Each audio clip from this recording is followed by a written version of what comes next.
Okey, seterusnya kita tengok ciri-ciri baharu berbanding dengan yang lama. Kalau yang lama, pelajar perlu belajar benda ni melalui buku teks. Okey, tapi dalam situasi COVID-19 sekarang di mana kita tidak dapat bertemu dengan pelajar secara fizikal seperti tahun-tahun sebelum ini, maka saya telah berfikir untuk membantu guru-guru dan pelajar untuk belajar secara atas talian dan memudahkan guru-guru dan para pelajar. Okey, untuk kandungan dan setiap topik pembelajaran ni, okey, yang disediakan dalam X ini, dia merangkumi, okey, merangkumi 13 topik pembelajaran. Okey, dan kita ada 3 bidang pembelajaran dan standard kandungan terkini. Standard pembelajaran terkini iaitu semakan 2017 dan tahap penguasaan 1 hingga 5. Ciri-ciri interaktif lain yang terdapat dalam apps ni adalah dia berdigital. Yang pertama, kedua adalah saya letakkan rajah-rajah yang menarik dan jelas dan berwarna-warni untuk menarik perhatian pelajar dan meningkatkan kefahaman mereka di samping meningkatkan pencapaian mereka. Dan kita ada sedikit letakkan nota tambahan dalam tu, kaedah mnemonik untuk cara pelajar untuk mengingat dengan lebih pantas dalam tempoh jangka masa yang lama, kemahiran mengira sama ada menggunakan kalkulator maupun sebaliknya, dan latihan-latihan yang setiap topik tu ada latihan-latihannya, dan kita ada sediakan permainan interaktif juga untuk pelajar-pelajar bermain. Dan selain daripada itu, kita juga ada sediakan modul guru dalam aplikasi ini.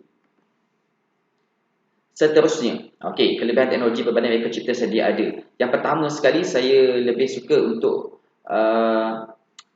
menyatakan bahawa app saya ini boleh di-download secara percuma, hanya scan saja QR code ini dan boleh download secara percuma di Google Play Store. Maksudnya kalau dah download daripada Google Play Store ni, pengguna tidak perlu risau sama ada virus ataupun tidak. Jadi sebab kita dah tapis dan Google pun dah tapis saya punya apps Trigo modul ini, dan di bawah tag education. Okey, dan tak lama lagi kita akan terbitkan Trigo ini di aplikasi App Store, di mana pengguna iOS juga boleh menggunakannya. Okey, salah satu kelebihan teknologi ini, dia boleh digunakan pada pelbagai peranti sama ada smartphone, tablet dan laptop, dan digunakan oleh guru dan pelajar. Seterusnya, tiada iklan sepanjang digunakan sebab saya dah setting di apps ini untuk tiada iklan. Maksudnya saya tidak dapat satu keuntungan pun di dalam apps ini. Saya ingin membantu guru-guru dan para pelajar untuk menggunakan apps ini sepenuhnya bagi menguasai bidang pembelajaran trigonometri. Dan apps ini juga digunakan secara offline maupun online. Maksud pelajar ini boleh melihat nota tersebut dan boleh membuat latihan secara offline. Kalau nak melibatkan permainan interaksi multiplayer dengan kawan-kawan, dia kena online lah. Kalau tak, dia boleh juga menggunakan secara offline. Seterusnya, ini adalah sasaran pasaran dan potensi kolaborasi saya, industri penerbitan digital sama ada Sasbadi, Fajar, Didik BH dan seumpamanya. Dan saya juga ingin menjadi pakar bina apps sama ada secara Android ataupun iOS yang tertumpu kepada pembelajaran digital peringkat sekolah rendah maupun peringkat sekolah menengah. Dan seterusnya, saya juga ingin menjadi pakar bina game digital yang selari dengan silibus wajib KPM. Dan saya berpandangan jauh bahawa bina apps ini ataupun aplikasi yang cenderung kepada teknologi digital ini akan menjadi salah satu topik wajib dalam pembelajaran teknologi maklumat komunikasi pada masa akan datang.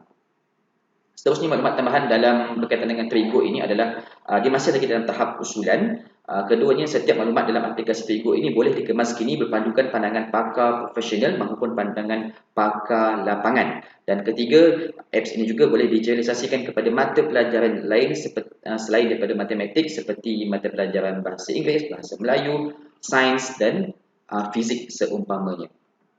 Seterusnya, sebelum saya akhirkan saya punya ini, dan ini adalah salah satu contoh lah yang mana saya gunakan aplikasi Modigo ini untuk saya mengajar pelajar-pelajar saya untuk kelas secara atas talian menggunakan Zoom, dan dia sangat membantu para pelajar saya di dalam kelas lah, sebab kita boleh enlargekan gambar tersebut, boleh nak belajar topik apa. Kalau pelajar kita dapat kesan dia tak faham pada topik sudut, kita buka sudut. Dan dia mengampuni topik daripada darjah 6 sehinggalah tingkatan 5. Dan itu saja untuk hari ini. Sekian wabillahi taufiq wal hidayah. Wassalamualaikum warahmatullahi wabarakatuh.